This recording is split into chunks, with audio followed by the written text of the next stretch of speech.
Welcome to another episode of the Peace and Prosperity Podcast. I'm your host, Jason Phillips, licensed therapist, confidence expert, and today we're going to be talking about why you should not give up on your dreams and not giving up on yourself. So I got notes today because I really want to make sure that I hit on some personal topics, some things that I've seen in my own life and others that I've worked with over the years, and of course, give you all some ways that you can stay focused and stay on track. Now, we're talking about this because I know at some point, all of us, we get discouraged. We start to feel down on ourselves. We're thinking, man, I'm not where I want to be. You could be looking at other people where they're at. You're doing your own personal self assessment and feeling like, why am I not further along? What's wrong with me? Why are things not clicking for me? I feel stuck. I feel hopeless. I feel helpless. And I'm not sure, where do I go from here? Now, you may be able to relate to this personally, or you know somebody in your life that can relate to that narrative, and they've been telling themselves that same story over and over and over again. So I want to give you some hope, but also tangible things that you can do if you've been feeling this way. Now, you may think, okay, Jason, well, I've been feeling this way. How is this impacting me? Well, one, your mental health is likely impacted by you thinking about giving up on your dreams or feeling like you're not in your purpose.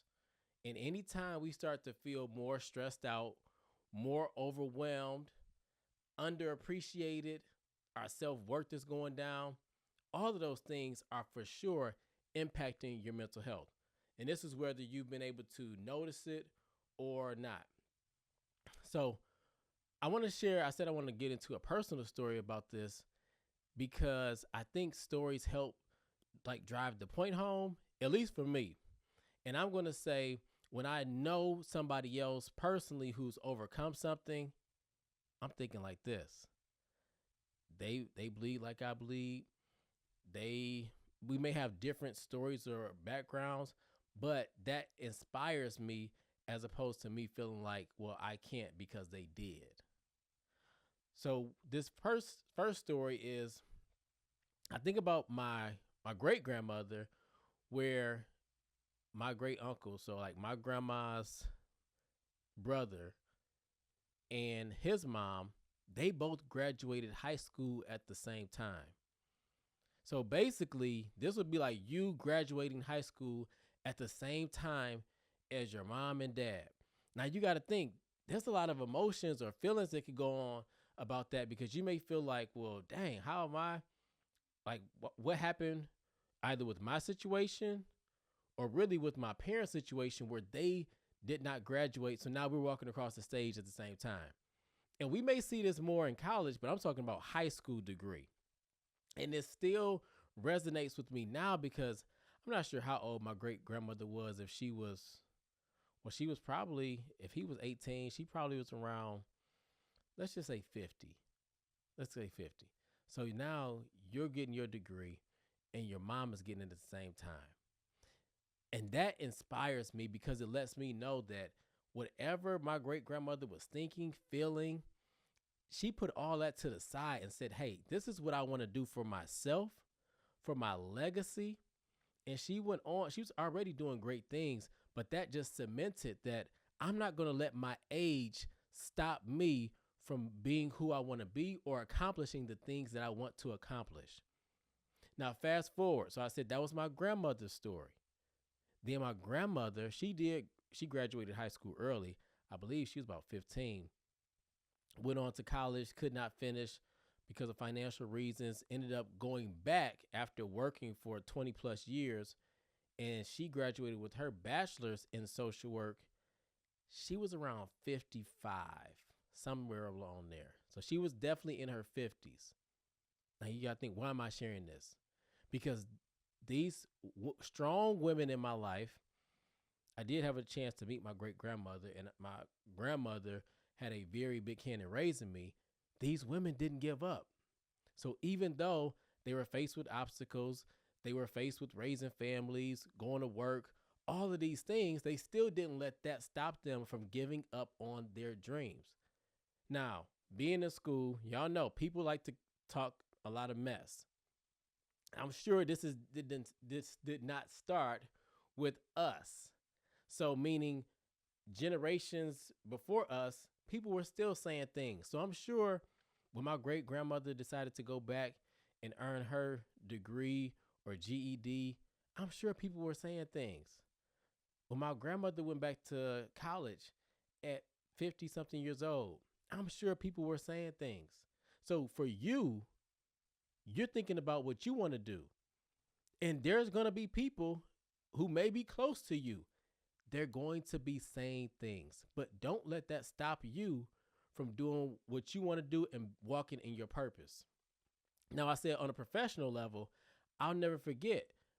I was a couple years out of grad school. So one of my first jobs as a therapist, I was working at two different agencies at the time. And in both agencies, I had Black women who were in their 70s, maybe older, but definitely 70s, who were going back to finish their degree. So I told y'all, like, this is like when you think about giving up, you may be feeling like, Jason, I don't know how to do it. I don't know where to start. I feel inundated with responsibilities. I understand that.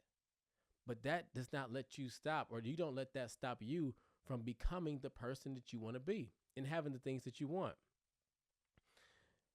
So I said I was going to give you some things, some very concrete things to focus on so that you don't give up on yourself. The first thing I want you to remember is that if it's meant for you to have it, go get it, flat out.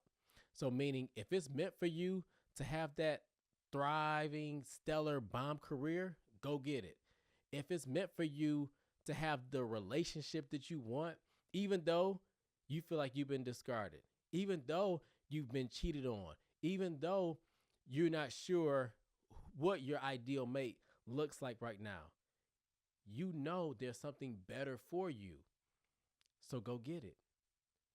Get the clarity that you need, journal, write it out.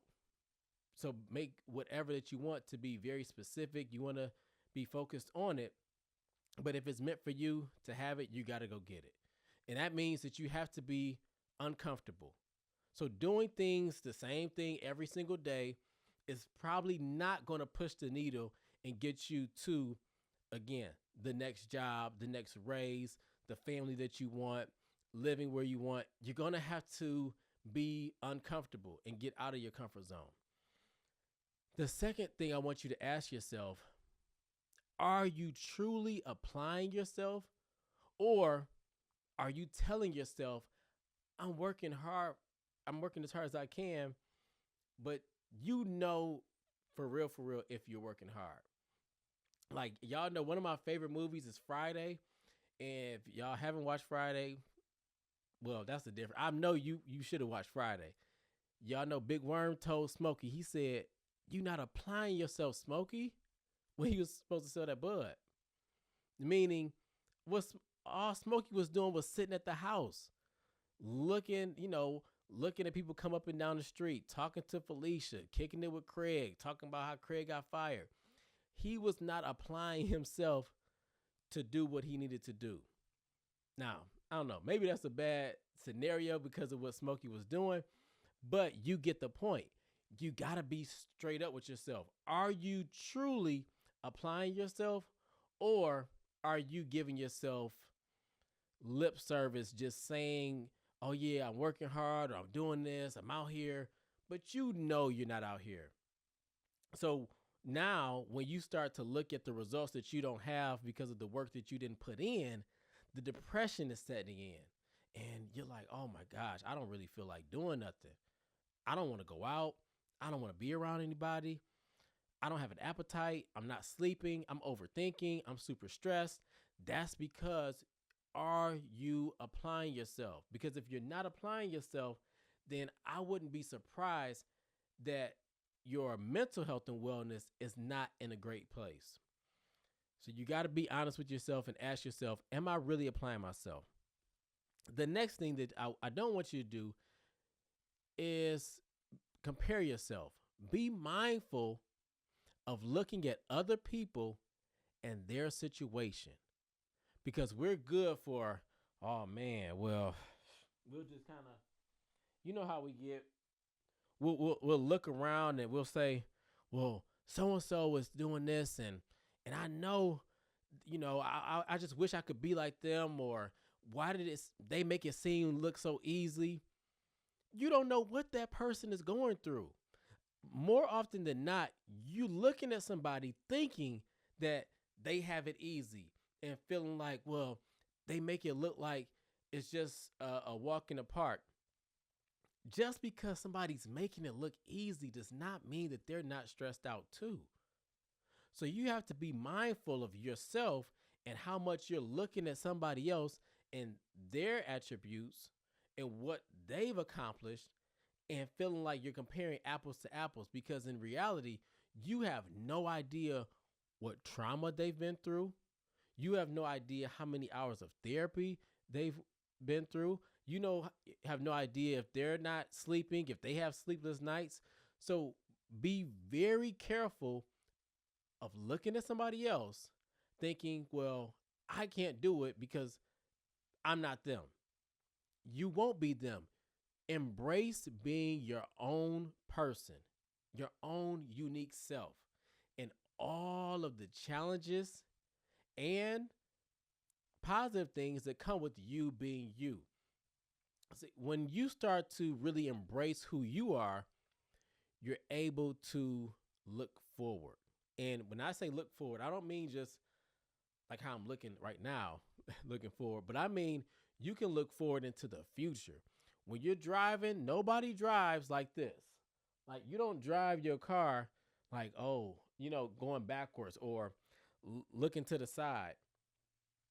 The reason you don't do that is because you would crash. And the same thing is going to happen in your life. If you continuously go through life looking backwards or looking to the side, when are you going to focus on what's in front of you? So you have to have, number one, I guess this is where you can start taking notes if you haven't. Number one, you need mental clarity. Because when you think about giving up on yourself, more often than not, you're thinking about giving up because you don't know where to start. You're not sure, where do I go? What's next? Be very specific on what is for you. Like, not what's for your neighbor or your sibling or your partner, your coworkers. What is for you? And once you get that mental clarity, oh my gosh, you're going to feel like so much lighter. It's almost like, when y'all do spring cleaning, and I know when I spring clean, I feel good, just purging stuff, getting rid of stuff. That's what you got to do with your thoughts and emotions, the ones that don't serve you well, the things that you've been hanging on to for years. And it's like every year you set the tradition or the resolution, but those same thoughts, feelings, emotions, they keep coming back. We got to purge those. So that's the first thing. You need mental clarity. The second thing is you need benchmarks for your progress. Why do you need benchmarks? Because without the benchmarks, we can become discouraged super easily. We'll feel like, well, I'm working, but I don't see the progress. I don't know if it's really working. So the benchmarks help you, because now you have these little, I don't want to say little goals, but they're like placeholders, so you're getting closer and closer to the bigger goal. But without the benchmarks, you're going to feel stuck. The overthinking sets in. So now you have a lot of thoughts. You're feeling like, oh my gosh, I'm just ready to just burst, because you have so much energy inside, but nowhere for it to really come out in a healthy way. And then the last thing that I want you to do is take an audit of who's in your circle. Who are you sharing these things with? Because if you're sharing what your aspirations are with people, and they're telling you maybe, oh man, it's too late for you. Like, oh, for real, you going back to school? Oh, it's too late. Like, I don't know if I shared this. I think I did. So I'm in school right now working on my doctorate.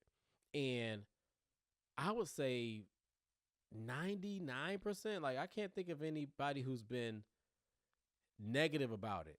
So having that overwhelming amount of positive feedback, it helps me keep going when I don't feel like it. Like when I get off of here right now, I'm going to study. I don't feel like it. You know I don't. I definitely don't. But when you have a circle that pushes you and holds you accountable, encourages you, it makes it so much easier. So I wanted to share this because one, you probably have felt like giving up before and you're not sure where to start. So again, one, get super clear on what you need. Get focused.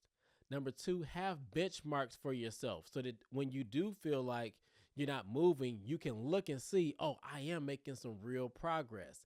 And then third, make sure that everybody around you is on board with what you're doing, or you don't share what you're doing with those people. So that's another whole nother episode.